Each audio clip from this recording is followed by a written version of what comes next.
sido para todo sempre. Em nome do Pai, do Filho e do Espírito Santo. Mais um tempo com Deus. Mais um momento de nossa entrega ao Senhor. O ano vai se passando. Muitos sonhos vão ficando para trás. Mas uma coisa que não pode se perder é a fé. Como você está? Como está a sua vida? Prostrada pelos sonhos que não se cumpriram, ou ainda de pé, pelo que você crê que Deus vai fazer com você? Lembra do Salmo 20, verso 1? Muitos se curvam, se prostram e caem, mas há aqueles que permanecem de pé. Quando o salmista escreve esse versículo, ele está trazendo a reflexão a todos nós. Nós temos duas visões. Aquela que olhamos as pessoas,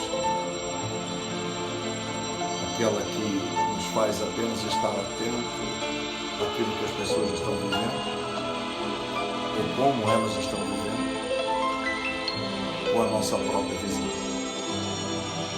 Então nós nos abatemos por verem tantos fracassar e se perderem ao nosso lado, ou nós olhamos para dentro de nós mesmos. Independente do quadro que mostra a nossa volta, a gente diz como salmista, ainda que muitos andem se prostrando e permanecem caídos, graças a Deus nós permanecemos de pé. Tremendo que o salmista fala em nome de alguns. Ele fala em nome de um grupo dos que fracassam e o grupo dos que permanecem firmes. Qual grupo você pertence? Não é pecado e ainda não é tarde para que eu e você, se estivermos do lado daqueles que se caem próximos, vir para o grupo daqueles que continuam. Nada nesta vida é por acaso. Tudo nesta vida tem um propósito. Eu quero ler o versículo bíblico para a sua vida. Eu quero agradecido a Deus. Quanto mais eu sei quem eu sou, mais eu sei o quão maravilhoso é esse Deus. Às vezes precisamos chorar, precisamos perder, precisamos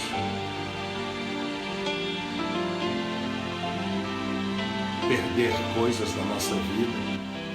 Às vezes precisamos ser paralisado por Deus ou por pessoas através de Deus. Às vezes precisamos ver tudo se ruir para que a gente se levante em prol das coisas de Deus. É assim a vida. Às vezes precisamos ser sujos, como o filho pródigo, para ver o quanto o Pai é bom. Às vezes precisamos ser humilhados por alguém, ser humilhados pela própria vida, para podermos enxergar o Senhor. Às vezes precisamos ser abatidos, perdermos todas as esperanças para saber quem Deus é. de todas as formas, nós saímos ganhando. Porque quando se perde, para os que têm o DNA de Cristo em suas vidas, não se entregam e percebem que é o momento de se levantar. Por isso, eu disse ontem para os irmãos no Salmo de número 119, a partir do verso 67 adiante, até o verso 75 especificamente, o salmista agradece a Deus por todas as derrotas, pelas lágrimas, por tudo que havia perdido, porque isso foi que o levou de volta ao Senhor. Ele disse: foi bom para mim o Senhor ter me disciplinado. Por isso, quando você tem a esperança e a certeza de que você é de Deus, mesmo que você tenha falhado, você nunca perderá, porque Deus não lançará fora a sua fé. Deus não lançará fora a sua vontade de vencer. Deus valoriza você. Deus valoriza a sua vontade de se levantar. E se você está mais uma vez comigo para orar e ouvir esta palavra, é porque na certeza Deus vê valor em ti. Não se preocupe que os anos se passaram. Não se preocupe que a sua idade avançou. Não. A sua idade não pode determinar o que Deus tem para ti. Porque se alguns sonhos que você tinha lá atrás parece não poder ser reais hoje, eu te prometo em nome de Jesus, pela palavra, que Deus tem sonhos para você hoje, que você não sabia que tinha lá atrás. Então, se aqueles que ficou para trás, você não concretizou hoje, pode ter certeza que há sonhos que você nunca imaginou que Deus tinha para agora, para esse tempo, para você vivê-los. Deus não troca 6 por meia dúzia. Ele não vai deixar você sofrendo, angustiado. Deus é bom. Por isso que eu sempre ministro as nossas vidas, a severidade, o juízo e a bondade de Deus. O bom de servir esse Deus é que ele tem os dois lados. O bom de servir esse Deus é que ele tem essas duas vertentes. Nós escolhemos, está em Deuteronômio 30, também no capítulo 32, eu sou o Deus que te propõe a vida e a morte, a bênção e a maldição. Qual você escolhe? Olha que maravilha. Já pensou se o Deus que você servisse não te desse a opção de escolher? Já pensou? Na sua empresa, no seu trabalho, com certeza você não tem o direito de escolha. Escolhe a posição que você estará, o quanto você vai ganhar. E assim por diante. Numa fila de um banco, numa fila de um hospital, numa fila de uma loja, mesmo que você chegue cedo para ser o primeiro, pode ser que ainda chegando cedo para ser o primeiro, você seja uns daqueles que já estão lá atrás da fila, porque muitos chegaram à sua frente. Mas Deus não. Não importa a hora que você chega, Deus te dá a escolha. Você quer a vida ou a morte? A bênção ou a maldição? Mas eu cheguei agora, disse, mas os últimos também poderão ser os primeiros. Maravilha de Deus. Maravilha do Senhor. Alguém pensa na maturidade para poder alcançar os melhores êxitos da vida? E eu lembro de Elifaz, um dos amigos, o quarto homem que aparece na vida de Jó. Era o mais novo, mais tenro, mas era aquele que O Espírito estava sobre ele, o Espírito Santo de Deus. Ele aparece num capítulo e desaparece. Era novo, mas foi o homem que tinha uma palavra para Jó. A palavra que marcou Jó, que leva a Jó a uma reflexão. E agora Deus fala com ele, porque Deus está vendo o coração do Jó, está absorvendo a voz daquele jovem. E Jó ouve a Deus. Depois de ouvir a Deus, ele se rende ao Senhor. Então, meus amados irmãos, você pode ser um menininho como Josias, que aos 6 anos já era rei de Judá. Você pode ser um Samuel franzino, pequeno, que já na sua adolescência, marcado como profeta. Você pode ser um Davi, o mais franzino de todos da sua família, quem sabe o mais incapaz da sua região, da sua vizinhança, mas você tem um chamado de Davi.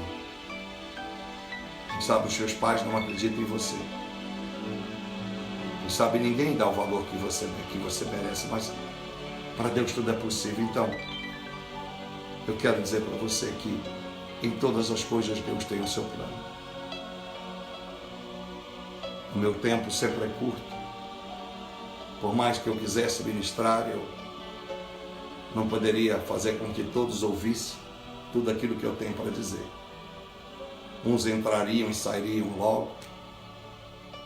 Outros, por mais que ficasse o tempo todo comigo, talvez não iam absorver tudo que o Senhor deseja falar.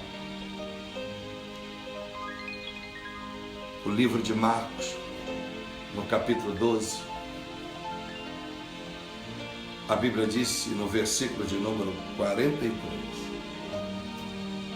e chamando os seus discípulos, disse-lhes: em verdade vos digo que esta pobre viúva depositou mais do que todos os que depositaram na arca do tesouro.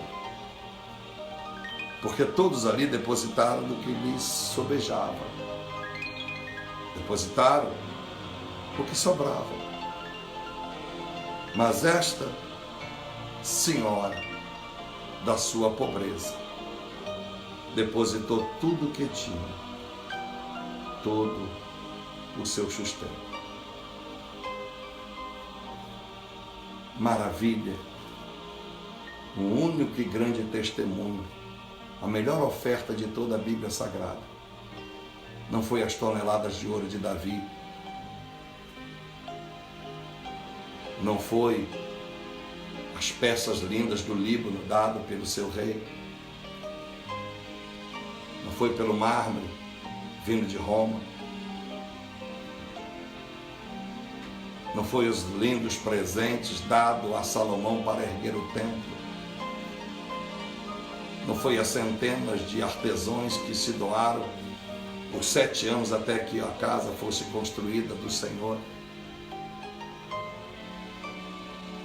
Ainda que fosse linda a oferta de Abel, Abel deu o melhor da sua colheita, mas essa mulher deu exatamente toda a sua colheita. Que maravilha! Uma pessoa viúva, que pela descrição das Escrituras se entende, os grandes eruditos da Bíblia, os estudiosos lá atrás, que era uma viúva sem ninguém a seu favor. Não tinha filhos, não tinha parentes. E se entende que era uma mulher solitária. E que a única coisa que ela tinha era Deus. E eu tenho certeza que naquele dia, ela foi naquele templo. Não esperava Jesus, não esperava reconhecimento do homem. E toda voluntária e sem nenhum ego, vaidade, ela não tem vergonha de entrar num templo onde está cheio de pessoas abastadas financeiramente e de fazer a sua moeda fazer barulho naquele gasofilácio. que era de madeira e ficava bem na entrada da igreja ou da sinagoga. Ela foi com prazer. O que levaria uma senhora solitária, já sem nada, entregar seu tudo na igreja? O que motivou aquela mulher? Não havia placas de campanha do lado de fora. Não havia pregadores do lado de fora prometendo multiplicar a oferta que ali fosse entregue. A Bíblia diz que ela entrega seu tudo. A Bíblia não diz se ela entrou e orou. A Bíblia nem diz que ela ficou para a mensagem. Mas a Bíblia relata que Jesus a observou. Os seus discípulos não a observam, muito menos os que estavam ali. Por isso que Jesus disse: olha essa viúva, eu sei o que ela deu, eu sei o que ela fez. A Bíblia não relata que ela colheu um resultado material por aquilo que ela fez. Mas você imagina que tantos de nós nunca teremos, quem sabe, um momento em que Jesus vai falar especificamente de nós para o mundo inteiro. Aonde se ler a Bíblia? Você sabe que a Bíblia é o livro mais lido do mundo. A história da viúva já foi incomensuravelmente contada, enumerada aos olhos de Deus, na contagem de Deus. O quanto essa mulher representou para o Senhor. E quanto mais nós representamos para Deus, menos Deus quer que as pessoas conheçam nós através do nosso nome. Porque o que Deus quer que você entenda é que Ele deseja que as pessoas conheçam as suas obras. Porque as suas obras valem mais que o seu nome. O que nós fazemos para Deus é como se o nosso nome dado pelos pais que nos registraram não pudesse prevalecer diante de Deus. Eu sou filho de fulano. O senhor sabe com quem o senhor está falando? Com Deus, quanto menos você aparece, mais Ele aparece. Essa mulher, com certeza, está no paraíso uma hora dessa, no lugar que todos nós, em sã consciência, gostaríamos de estar. E talvez nós tenhamos feito até aqui muito mais obras do que ela. Mais obras que não foram tocadas no coração de Deus. Enquanto o meu nome pode ser lembrado pelos homens, enquanto as pessoas podem contar aquilo que você faz, pode parecer mais importante do que aquilo que Deus vai dizer sobre o que você fez. Nem tudo que os homens dizem que nós fazemos, nem tudo aquilo que os homens nos aplaudem, tem o mesmo reflexo em Deus. É preferível que o homem não veja, quem sabe, o que eu fiz. É preferível que o homem não perceba quem eu sou, pelo lado da grandeza, para que Deus continue sendo exaltado pelas minhas ações. O mais importante nessa vida, irmãos, não é entregar ao Senhor os seus troféus, as suas conquistas, as suas promoções, os seus belos filhos, a sua bela esposa, o seu belo marido. O mais importante nesta vida, nós que primamos e que queremos a salvação, é entregar ao Senhor o nosso tudo, a nossa vida. Essa mulher poderia ter voltado faminta, com fome. Será que ela passou no supermercado e o que sobrou era o tudo dela? Não. Jesus viu que era o tudo. Não sei se era do mês, se era da semana ou se era daquele dia, mas Jesus disse, ela deu tudo que tinha e muito mais, ela deu tudo o seu sustento. Será que Jesus falava do sustento de um dia, irmãos? Será que Deus estava falando do sustento do almoço? Lógico que não. Aquela mulher não demonstra desespero, aflição. A Bíblia teria descrito ela pedindo oração, ela chorando. Ela simplesmente entra, deposita e vai embora. Já vi tantas pessoas dando as suas ofertas chorando. Já vi tantas pessoas fazendo um voto numa igreja com seu envelope, ouvindo o apelo do pregador, que vai haver uma promessa naquela entrega financeira e as pessoas chorando. E ali aquele choro, a mistura de angústia, a mistura de perdão que estão pedindo a Deus, a mistura da revolta do que não foram, da revolta do que perderam, da vergonha por nunca ter feito daquela forma, entregar aquela oferta sem nenhum apelo. Mas essa mulher não, ela não chora, ela passa despercebida a não ser por Jesus. E Jesus percebe que muita gente deposita muita coisa na arca. Meus amados irmãos, ainda que o que você ofereça é efímero diante daquilo que muitos podem oferecer, a sua oferta sincera ainda chama a atenção de Deus. Eu lembro numa cruzada do Benihim, e que ele dizia que aquelas senhoras que sentavam à frente, e eu estava na cidade de Worcester, antiga capital de Massachusetts, que hoje é Boston, e ele dizia, sabe, essas senhoras aqui são uma das maiores sustentadoras mantenedoras do meu ministério. Elas estavam cheias de ouros no braço, nos anéis, colares, brincos, bem vestidas. E Benihim disse, essas são as minhas maiores mantenedoras. Ainda que para o homem sejamos distinguidos pelo que damos, Jesus distingue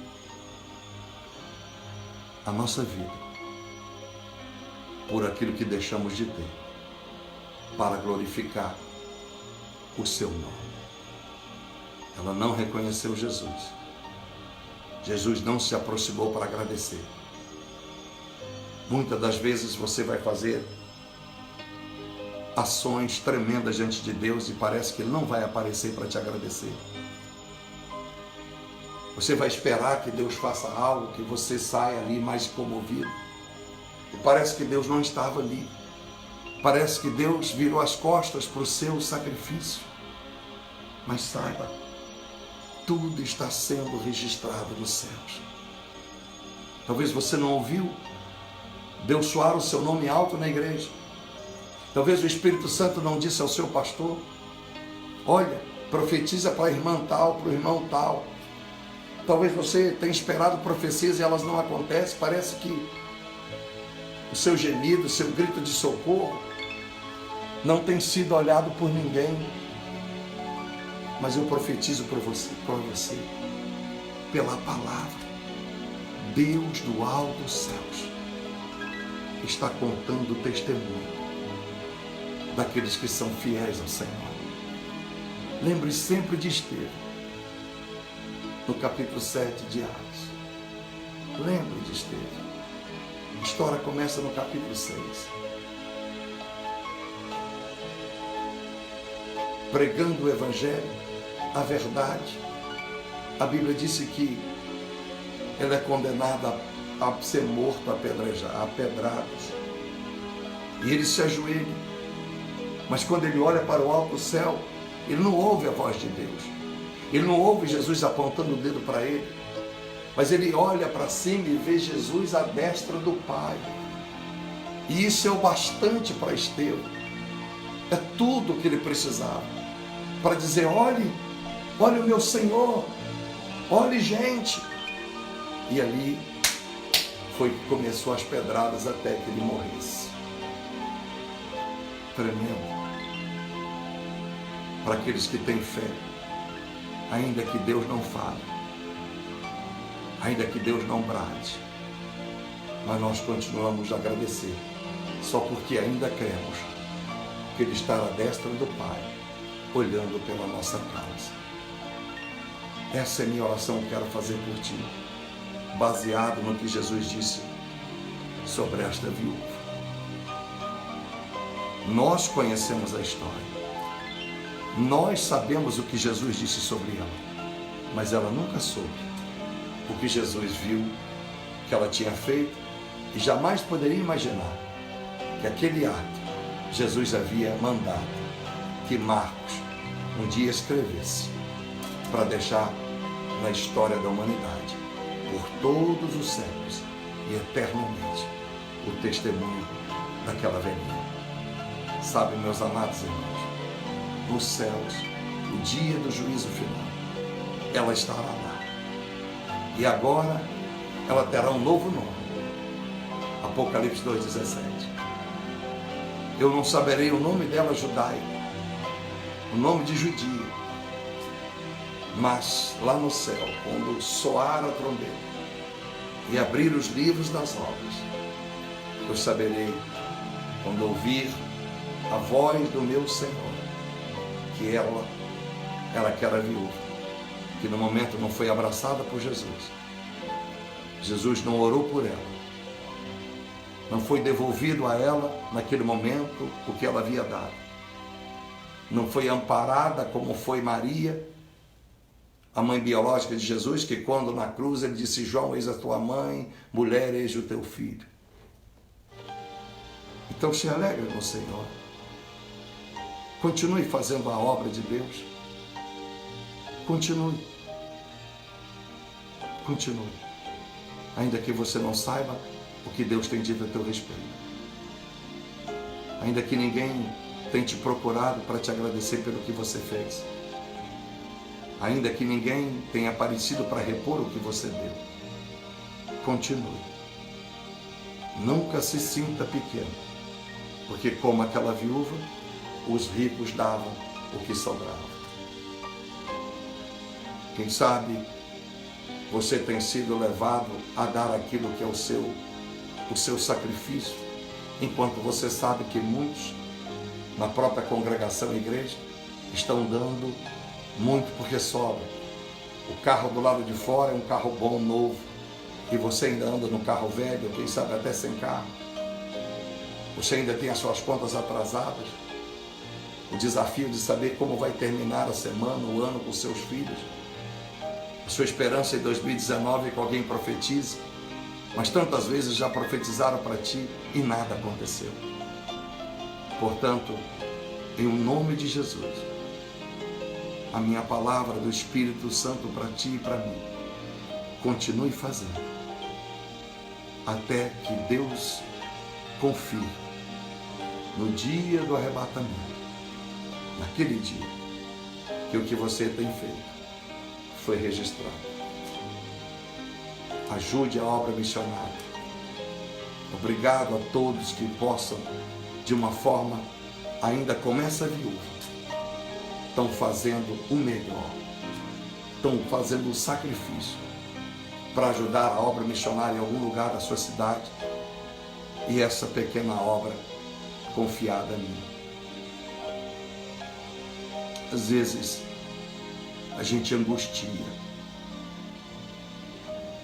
Lá atrás era pior. Ia chegando próximo e eu dizia: meu Deus, vai dar? Será que vai dar esse ano? Será que eu vou conseguir esse ano? E houve um ano que eu fiz tanto essa pergunta que verdadeiramente não deu.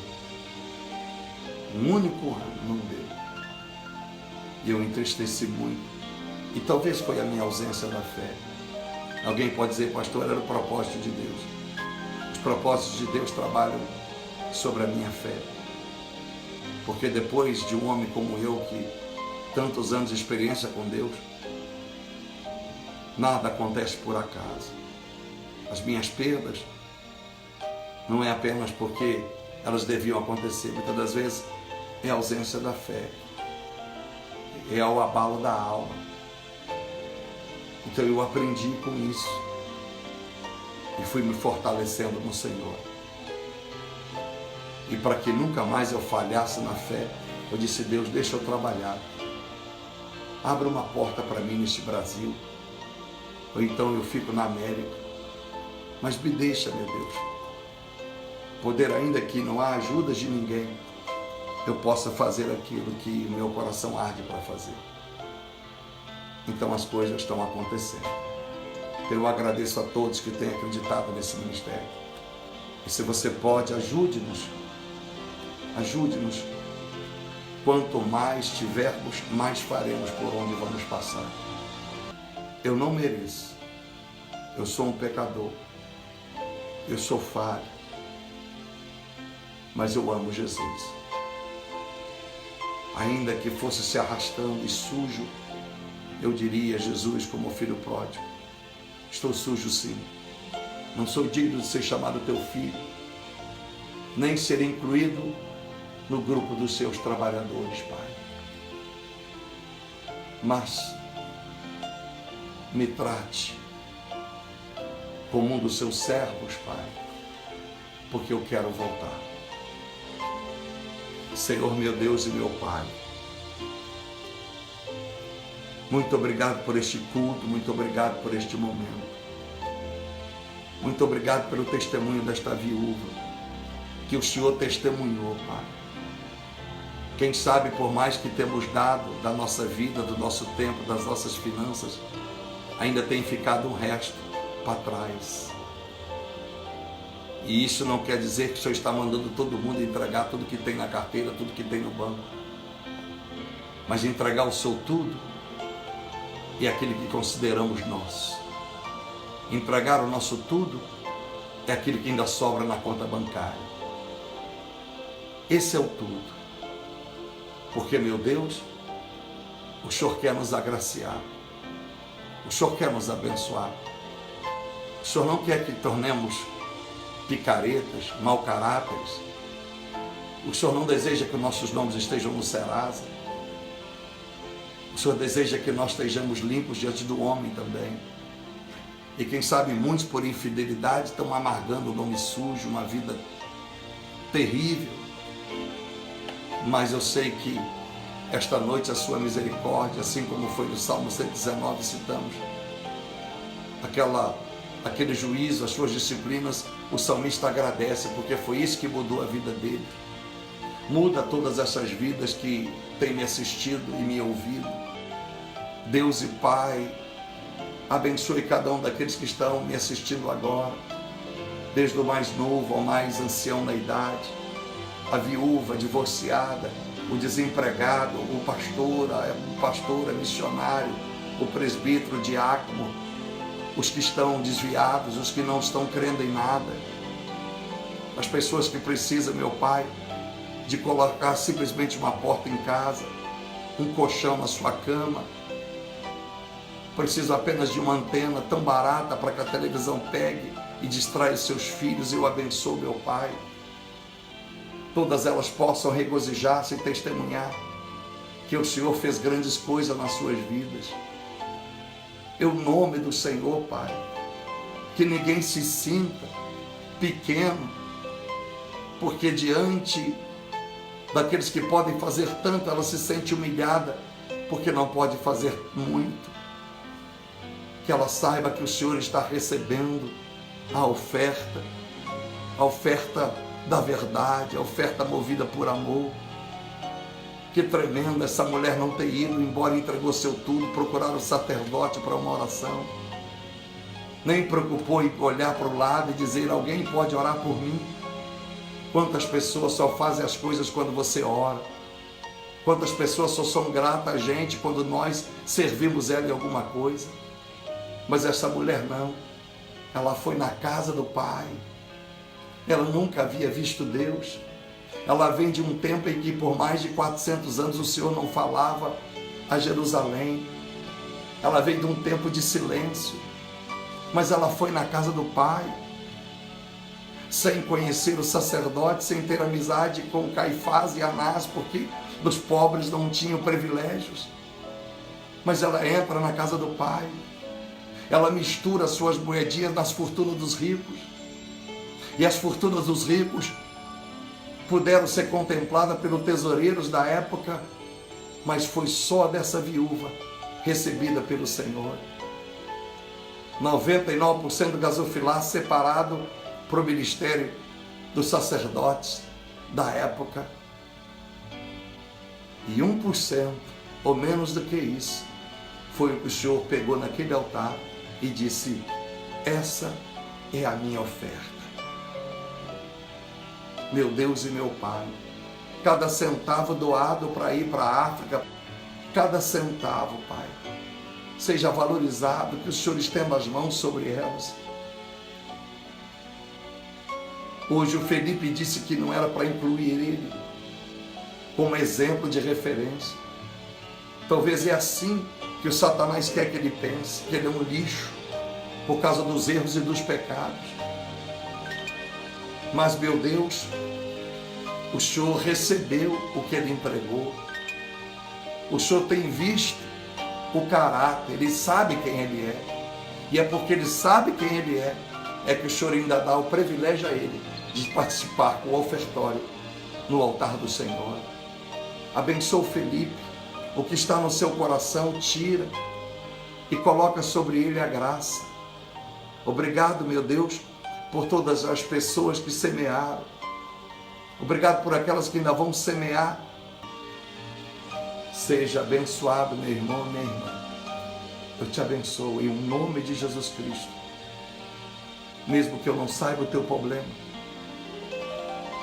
mesmo que você até aqui, que tenha ouvido tanta oração, não tenha visto o teu milagre, se eu sou um profeta, um homem de Deus, embora pecador e miserável, seja abençoado, creia, porque esse é o tempo, esta é a hora, você é a pessoa. A Bíblia diz em Tiago 4,15, antes de dizer que farei isso ou aquilo, deve dizer, se Deus quiser. Então, é agora, é esse ano, que é a hora de você concretizar os teus sonhos e agradar a Deus com a sua fé. Tá bom? Um beijo no coração. Se sentir no coração, entra no nosso site, a conta do Bradesco, Tabernáculo da Trindade, e lá faça a sua oferta para missões. Tá bom? Um beijo. Tchau.